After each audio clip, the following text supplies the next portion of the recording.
السلام علیکم ورحمۃ اللہ وبرکاتہ۔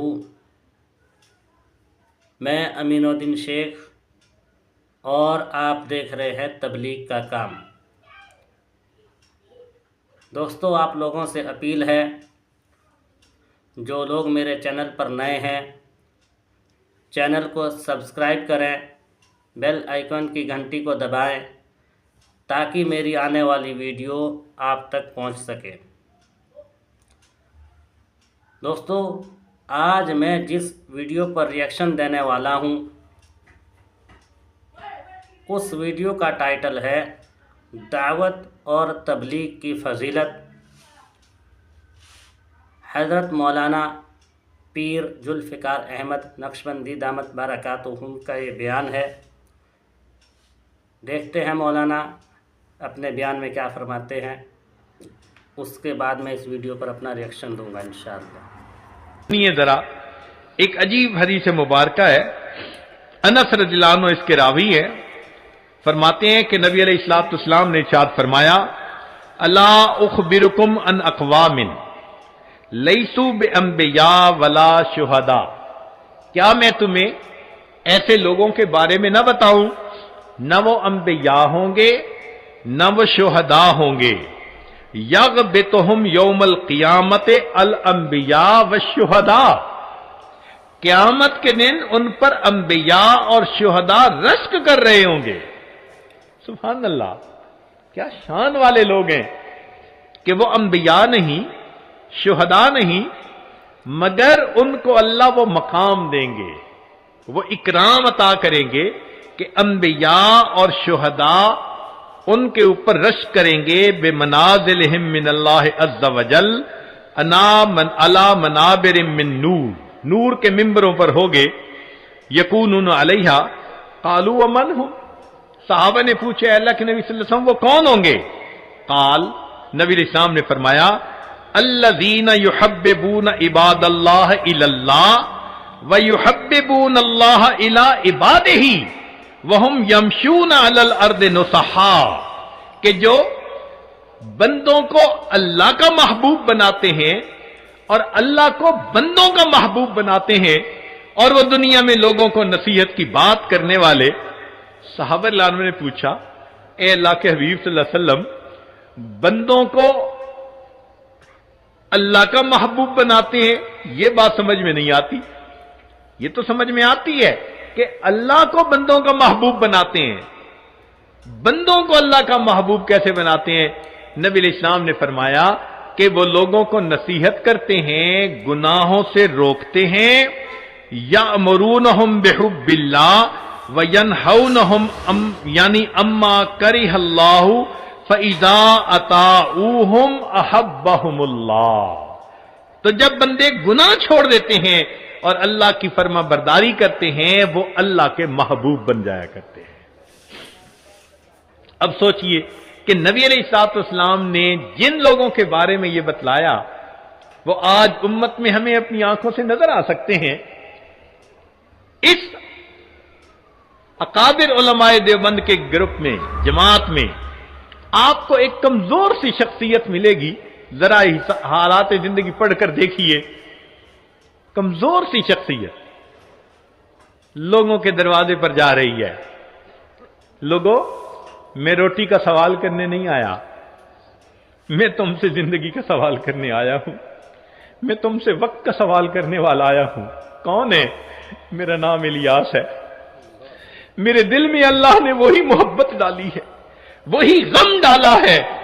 میں سلام کرتا ہوں اس جماعت کی عظمت کو کہ جنہوں نے نبی علیہ السلام کے غم کو اپنا غم بنایا، آج دنیا کے سینکڑوں ممالک کے اندر جو اللہ کے بندوں کو اللہ سے ملاتے پھر رہے ہیں، یہ نبی علیہ الصلوۃ والسلام کے محبوب بندے زندگیاں لگا دیتے ہیں، سال لگا دیتے ہیں، اپنی مال، اپنی جان، اپنا سب کچھ، کس کے لیے؟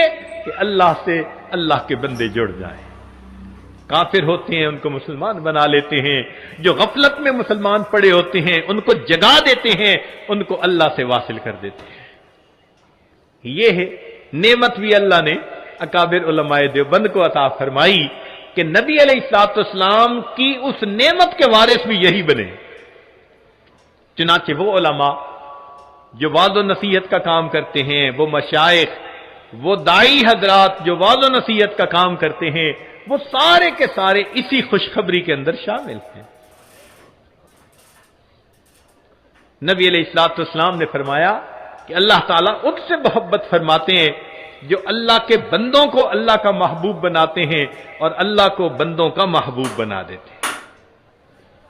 سچی بات تو یہ ہے کہ جتنی امت کے ساتھ شفقت نبی علیہ السلام کو تھی اور جتنی محبت نبی علیہ السلام کو تھی، ایسی محبت کا کوئی تصور بھی نہیں کر سکتا۔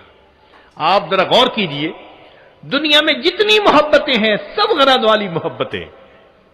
میاں بیوی کی محبت غرض، بیوی کو خاوند کی ضرورت ہے، خاوند کو بیوی کی ضرورت ہے۔ اولاد ماں باپ کی محبت غرض، اولاد کو ماں کی ضرورت ہے، باپ کی، ماں باپ کو اولاد کی ضرورت ہے۔ بھائی بھائی کی محبت بھی غرض، ایک دوسرے کے ہیلپ کی ضرورت ہے۔ پڑوسی پڑوسی کی محبت بھی غرض کی بنیاد پہ، ایک دوسرے کی ضروریات ہوتی ہیں۔ حتیٰ کہ اگر استاد شاگرد کی محبت ہے تو وہ بھی غرض کی۔ کیوں؟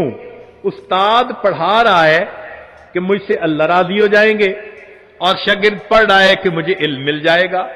حتیٰ کہ پیر مرید کی محبت بھی غرض کی محبت، کہ مرید کے دل میں میری تربیت ہوگی اور پیر کے دل میں کہ اللہ راضی ہو جائیں گے۔ تو معلوم ہوا کہ غرض جیسی بھی ہو ہے تو غرض نہ پیچھے۔ ہاں، کوئی محبت ایسی ہے جو بے غرض ہو؟ ایک مرتبہ ذہن میں سوچا کہ کوئی محبت دنیا میں بے غرض ہے، تو ذہن نے جواب دیا کہ مخلوق کی محبت بے غرض نہیں ہو سکتی، کوئی نہ کوئی غرض تو لگی ہی ہوئی ہوگی۔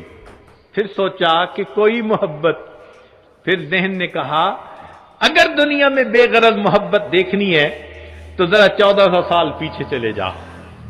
رات کا اندھیرا ہوگا، تم ایک ہستی کو دیکھو گے مصلی کے اوپر سجدے میں ہے، یا رب امتی یا رب امتی۔ کیا اس ہستی کو اپنے درجات کے بڑھنے کا تھا تما؟ نہیں، ان کو پہلے اللہ نے فرما دیا تھا لِيَغْفِرَ لَكَ اللَّهُ مَا تَقَدَّمَ مِن ذَنبِكَ وَمَا تَأَخَّرَ۔ ان کو اللہ نے پہلے بتلا دیا تھا وَلَسَوْفَ يُعْطِيكَ رَبُّكَ فَتَرْضَىٰ، میرے محبوب تجھے اتنا عطا کروں گا کہ تو بس بس کرنے لگ جائے۔ پھر وہ ہستی کیوں رو رہی ہے؟ اتنا لمبا سجدہ کہ بیوی اٹھ کے پاؤں ہلا کے دیکھتی ہے کہ ابھی زندگی تو ہے یا نہیں۔ یہ کیوں رو رہے ہیں؟ یہ امت کے اوپر شفقت کی وجہ سے رو رہے ہیں۔ نبی علیہ السلام کو امت کے ساتھ ایسی محبت، اس لیے قیامت کے دن انبیاء بھی نفسا نفسی پکارتے ہوں گے، ایک اللہ کے حبیب ہوں گے جو اس دن بھی امتی امتی فرما رہے ہیں۔ اللہ کے حبیب صلی اللہ علیہ وسلم کو اس قدر امت کے ساتھ شفقت و محبت تھی۔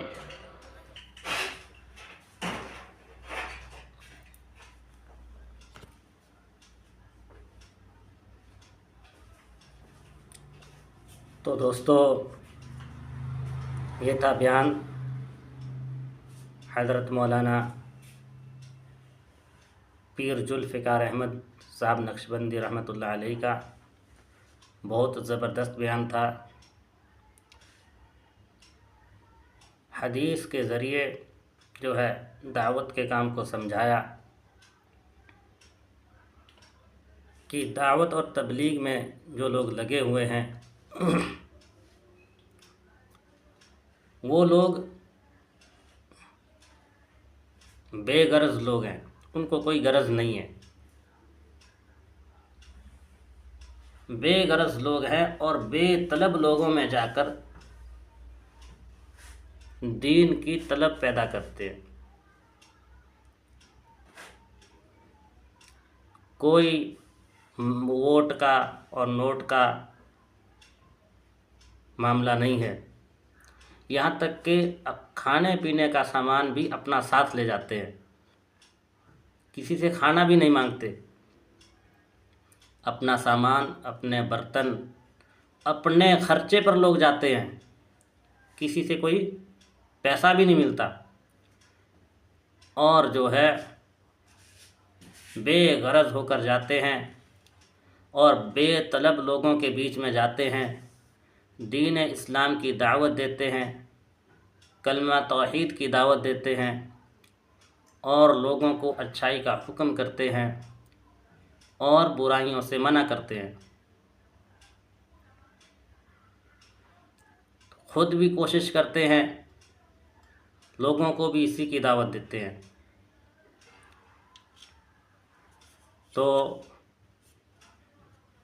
یہ بیان تھا حضرت جی کا، بہت اچھا بیان تھا، سن کر بہت اچھا لگا۔ تو ہمیں جو ہے ان بزرگوں کی نصیحتوں کو قبول کرنا چاہیے، ان کی باتوں کو غور سے سننا چاہیے اور ان پر عمل کرنا چاہیے، اچھائی کا حکم کرنا، برائی سے روکنا۔ حضرت نے بتایا کہ اس میں جو ہے جو مشائخ ہیں وہ بھی جو وعظ کرتے ہیں اور جو علماء کرام ہیں جو وہ بیانات کرتے ہیں وہ بھی اس میں داخل ہیں، کیونکہ وہ بھی اچھائی کا حکم کرتے ہیں اور برائی سے لوگوں کو روکتے ہیں۔ تو دیکھو اتنے بڑے عالم ہیں، دعوت اور تبلیغ کے کام کو جو ہے کے بارے میں یہ لوگ دیکھو کیا سوچتے ہیں۔ آج ہمارے دلوں میں، ہمارے دماغ میں پتہ نہیں کیا کیا خیالات ہیں کہ یہ جاہلوں کا کام ہے، یہ ان پڑھ لوگوں کا کام ہے، تبلیغ میں ان پڑھ لوگ ہیں۔ ایسا نہیں ہے، تبلیغ میں علماء لگے ہوئے ہیں، ایک ایک سال کے لیے چلے جاتے ہیں، پھر دوسرا سال لگاتے ہیں، تیسرا سال لگاتے ہیں۔ تو عوام بھی جو ہے 40 دن کے لیے نکل جاتے ہیں، 4 مہینے کے لیے نکل جاتے ہیں، آخر ان کے بھی کاروبار ہیں، ان کے بھی بیوی بچے ہیں، کوئی غرض نہیں، صرف اللہ کا دین دنیا میں غالب ہو جائے، اللہ کا دین، اللہ کا کلمہ پوری دنیا میں پھیل جائے، مسلمان جو ہے اپنی اصل زندگی نیک اعمال والی زندگی کی طرف آ جائیں اور جو ہے برائیوں کو چھوڑ دیں، اسی کی دعوت دیتے ہیں۔ اور اس دعوت دینے پر کوئی ان کو نہ تو پیسہ ملتا ہے، نہ ہی کوئی شاباشی دیتا ہے، بلکہ اپنا پورا وقت جو ہے اپنا پورا کر کے واپس اپنے گھر آ جاتے ہیں۔ پھر بھی لوگ چل رہے ہیں، 4 مہینے لگا رہے ہیں، اور جو ہے کئی چلے لگ گئے لوگوں کے، کئی بار 4 مہینے لگ گئے ہیں۔ تو بھائیو، یہ جو کام ہے یہ برحق ہے، بڑے بڑے علماء کرام جو ہے اس کام کو اچھی نظر سے دیکھتے ہیں اور لوگوں کو جو ہے اس میں جڑنے کے لیے بھی کہتے ہیں۔ تو عوام الناس میں اس کا بہت زیادہ فائدہ ہے، اس لیے ہمیں اس کام میں جڑنا چاہیے۔ جب ان پڑھ لوگ اس کام کو کر رہے ہیں تو اتنا فائدہ ہے، جب علماء اس میں جڑیں گے تو کتنا فائدہ ہوگا۔ تو اس لیے درخواست یہی ہے کہ زیادہ سے زیادہ علماء کرام اس کام میں لگیں تاکہ فائدہ زیادہ ہو اور کام ترقی کرے۔ باقی یہ سب کام ہمارے کرنے کے ہیں۔ اللہ تبارک و تعالی ہم سب کو کہنے سننے سے زیادہ نیک عمل کی توفیق عطا فرمائے۔